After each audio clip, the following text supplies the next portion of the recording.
how to change Facebook profile link or your Facebook URL. I'm going to tell you how to change your Facebook profile link or your Facebook URL.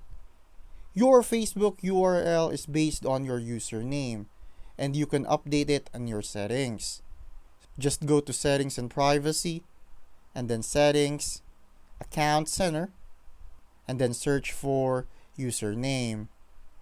Enter your new preferred username, and then save your changes. If the username is available, your profile link will update instantly. Keep in mind, Facebook allows username changes only once in a while, and once updated, your old profile link will no longer work.